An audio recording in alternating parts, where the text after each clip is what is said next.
नमस्कार दोस्तों, कैसे हैं आप सब। आप सभी के लिए यूपीपीएससी के द्वारा आरओ एआरओ का एग्जाम कराया जा रहा है। आप सभी को जैसा कि पता है, इसके लिए सबसे अच्छा बुक माना जाता है घटना चक्र की। दोस्तों, यह घटना चक्र हर एग्जाम के लिए इंपॉर्टेंट है। पीसीएस, यूपीपीसीएस, किसी भी state PCS, UPSC, RO ARO, हर एग्जाम के लिए। तो दोस्तों, हमारा एक छोटा सा कोशिश है कि आरओ एआरओ एग्जाम के लिए आप सभी के लिए घटना चक्र का इंपॉर्टेंट से इंपॉर्टेंट क्वेश्चन लाया जाए। तो दोस्तों, इसी सिलसिले में ये छोटा सा सीरीज आप सभी के लिए। दोस्तों, इस वीडियो को जरूर अपने दोस्तों के साथ शेयर करना और खुद भी इसका लाभ उठाना। जय हिंद।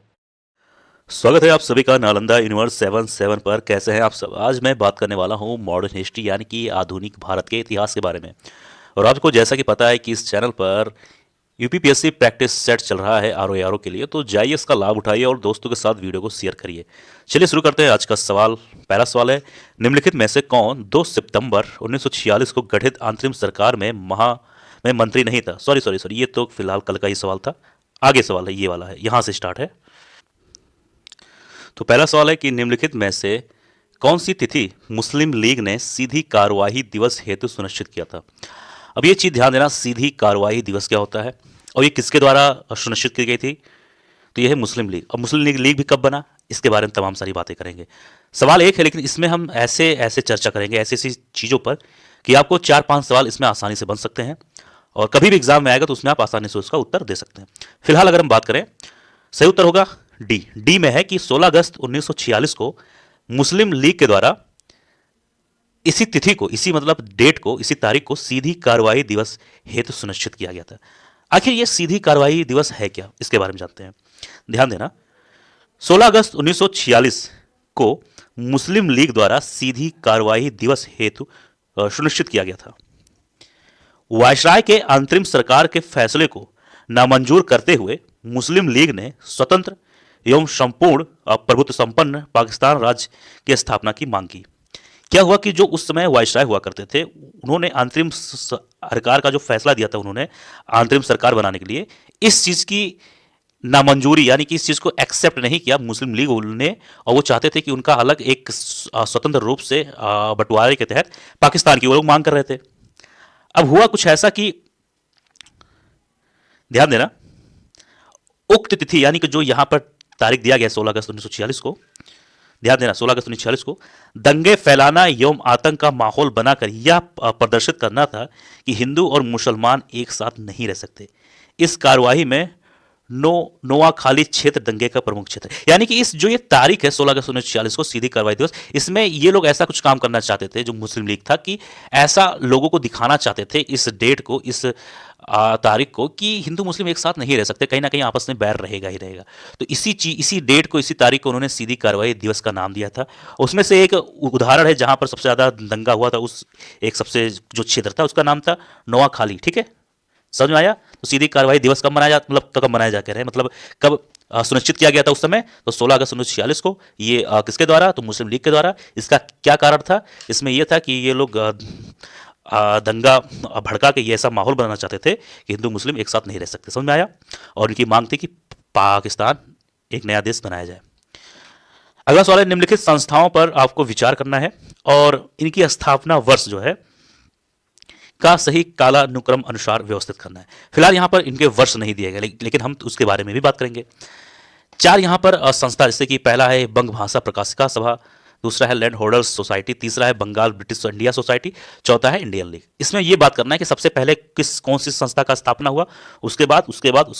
फिलहाल इसका उत्तर सही होगा 1, 2, 3, 4, यानी कि पहले बंग भाषा प्रकाशिका सभा की स्थापना हुई, फिर नंबर 2, फिर नंबर 3, फिर नंबर 4। ये तो फिलहाल हम लोगों ने जान लिया। अब इसके कौन कौन से वर्ष हैं। 1836 में इसकी स्थापना हुई थी बंग भाषा प्रकाशिका सभा का। 1838 में इसका हुआ था। ठीक, 1843 में हुआ था बंगाल ब्रिटिश इंडिया सोसाइटी का। और इंडियन लीग यानी चौथा होगा 1875। ठीक है, समझ में आया। आगे बात करें, इसमें कौन सी योजना भारतीय स्वतंत्रता का आधार बनी। अच्छा सवाल है। सही उत्तर होगा सी, माउंट बैटन योजना। ध्यान देना, बहुत अच्छा सवाल है ये। क्या पूछा गया था, कौन सी योजना भारतीय स्वतंत्रता का आधार बनी, यानी कि कहीं ना कहीं माउंट बैटन योजना हमारे देश के आज़ादी में एक मुख्य भूमिका निभाती है। फिलहाल हम इसके बारे में जानेंगे। ब्रिटिश प्रधानमंत्री एटली ने वेवेल के स्थान पर लॉर्ड माउंटबेटन को वायसराय नियुक्त किया, जिन्होंने 24 मार्च 1947 को वायसराय का पद ग्रहण किया। जो ब्रिटिश के उस समय प्रधानमंत्री थे, उनका नाम था एटली एटली।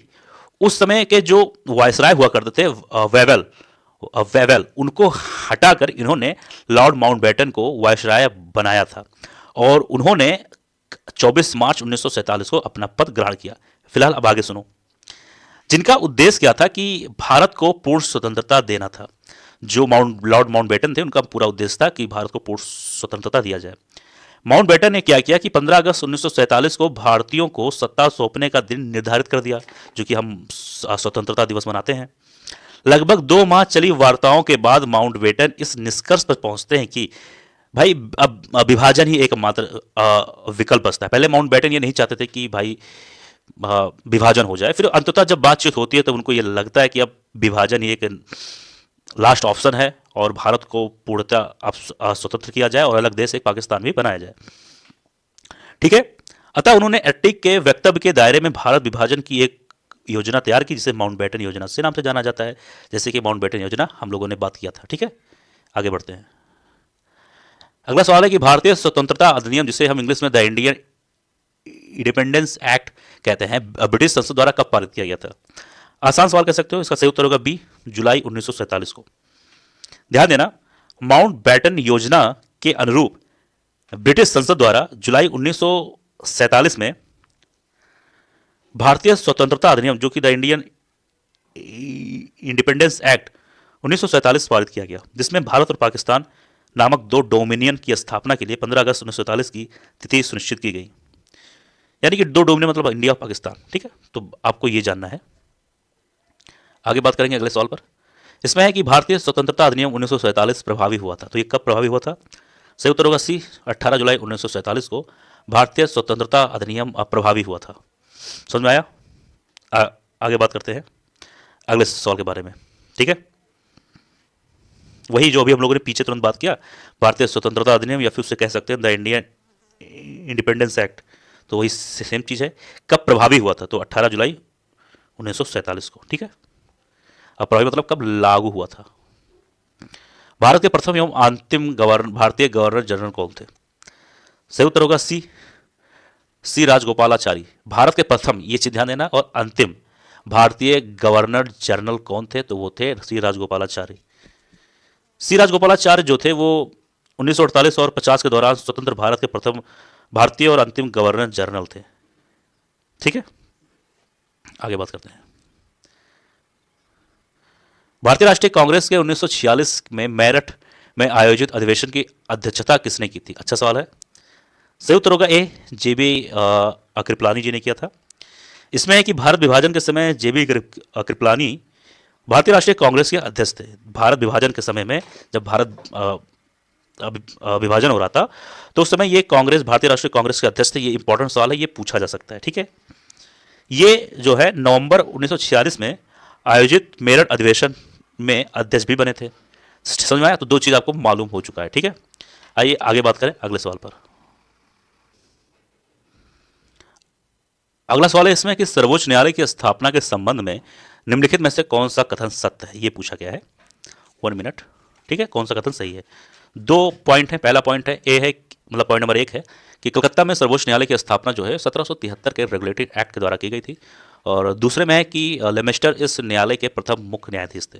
फिलहाल इसके बारे में बात कर लें कि देखो क्या है ना कि रेगुलेटिंग एक्ट जो था 1773 के द्वारा सर्वप्रथम, यानी कि सबसे पहले कलकत्ता में एक सर्वोच्च न्यायालय की स्थापना होती है। इसमें एक मुख्य न्यायाधीश होता है और 3 अन्य न्यायाधीश होते हैं। ठीक है, यह जो है सर्वोच्च न्यायालय 1774 में गठित किया गया था। और किसके द्वारा गठित किया गया था? रेगुलेटिंग एक्ट 1773 के द्वारा। और कब गठित हुआ? 1764 में। कहाँ? कलकत्ता में। इसमें एक मुख्य न्यायाधीश होता है, 3 अन्य न्यायाधीश होते हैं। ठीक है, इसमें एलिजा एम्पे इसके मुख्य न्यायाधीश तथा चेम्बर्स, लेमेस्टर एवं हाइट अन्य न्यायाधीश होते हैं। ठीक है, इसमें क्या पूछा गया है? लेमेस्टर इस न्यायालय के प्रथम मुख्य न्यायाधीश थे। तो कहीं ना कहीं ये जवाब गलत हो जाता है, मुख्य न्यायाधीश नहीं थे।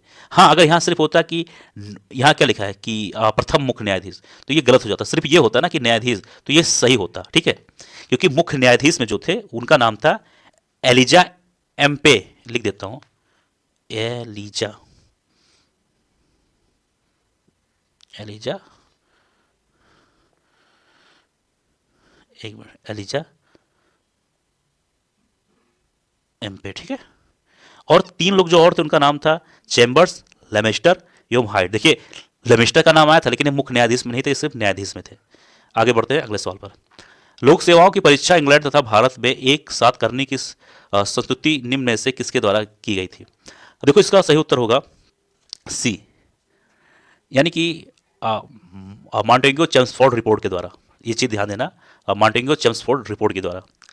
इसमें क्या होता है कि मॉन्टेगो चेम्सफोर्ड ने वर्ष 1918 में प्रस्तुत अपनी रिपोर्ट में अनुशंसा की थी कि प्रशासन में भारतीयों की भागीदारी बढ़ानी चाहिए। रिपोर्ट में यह भी अनुशंसा की गई थी कि सिविल सेवा परीक्षा इंग्लैंड एवं भारत में एक साथ आयोजित की जानी चाहिए तथा भारतीय सिविल सेवा की एक तिहाई पद, भारत में जितने भी सिविल सेवा के पोस्ट हो, पद, उसमें से एक तिहाई जो है पद भारतीय के लिए आरक्षित होनी चाहिए, यानी कि कह सकते हो रिजर्वेशन। मॉन्टेगो चेम्सफोर्ड की संस्तुति के आधार पर 1922 से सिविल सेवा परीक्षा जो है इंग्लैंड एवं भारत में एक साथ आयोजित की जाने लगी थी। कब? 1922 से भारत और इंग्लैंड में एक साथ। समझ में आया? आगे बात करते हैं अगले सवाल पर। दो सूची दिया गया, इसको थोड़ा सा जूम कर लिया जाए, थोड़ा सा और थोड़ा सा। दो सूची दिया गया है। एक सूची में कुछ है जैसे कि नियंत्रण परिषद की स्थापना, हर चीज की एक स्थापना दिया गया है, जैसे सर्वोच्च न्यायालय की स्थापना, ठीक है, CD। अब ये आपको बताना है सूची नंबर 2 में है कि ये जो स्थापना है ए में, मतलब सूची नंबर 1 में जितनी भी स्थापना है और सूची नंबर 2 में उसके दिए गए अधिनियम, यानी कि किस कानून के तहत इसकी स्थापना की गई है। जैसे सूची नंबर 1 में दिया गया है नियामक अधिनियम 1773, तो ये बताना है कि नियामक अधिनियम 1773 के तहत किसका स्थापना किया गया था। समझ में आया? अब इसके बारे में बात करें हम, तो इसका सही उत्तर होगा जो है, एक मिनट जाइए, 1 मिनट, नियंत्रण परिषद की स्थापना का संबंध होगा पिट का भारतीय अधिनियम 1784। यानी कभी पूछ लिया जाए कि नियंत्रण परिषद की स्थापना किसके तहत हुई, तो आपको बताना है पिट का भारतीय अधिनियम 1784 के तहत हुई थी। इसी तरह बी है कि सर्वोच्च न्यायालय की स्थापना, तो इसका सही उत्तर होगा नियामक अधिनियम 1773 के तहत, एक वाला। अब सी है कि ईसाई मिशनरियों को भारत में कार्य करने की अनुमति, तो इसका सही उत्तर होगा तीन, यानी कि जिसके सामने वाला चार्टर अधिनियम 1813 के तहत। समझ में आया? अगला है डी है कि गवर्नर जनरल परिषद में कानूनी सदस्य की नियुक्ति, तो इसका सही उत्तर होगा ऑप्शन नंबर, ये सामने वाला 4 ही होगा, चार्टर अधिनियम 1833 के द्वारा। समझ में आया? आगे बढ़ते हैं। अगला सवाल है किस अधिनियम के द्वारा ब्रिटिश संसद ने चाय और चीन के साथ व्यापार को छोड़कर ईस्ट इंडिया कंपनी के भारत के साथ व्यापारिक एकाधिकार को समाप्त कर दिया। फिर से सवाल को एक बार आप लोग पढ़ो। क्या कहा गया है? किस अधिनियम के द्वारा ब्रिटिश संसद ने चाय और चीन के साथ व्यापार को छोड़कर ईस्ट इंडिया कंपनी के भारत के साथ व्यापारिक एकाधिकार को समाप्त कर दिया। अच्छा सवाल है, सही उत्तर होगा ए, 1813 चार्टर अधिनियम। अब ध्यान देना, इसमें क्या कहा गया है कि 1813 के चार्टर अधिनियम के माध्यम से ब्रिटिश संसद ने चाय और चीन के साथ व्यापार को छोड़कर, ध्यान देना, चाय और चीन के साथ व्यापार को छोड़कर ईस्ट इंडिया कंपनी के भारत के साथ व्यापारिक एकाधिकार को समाप्त कर दिया। समझ में आया कि नहीं समझ में आया?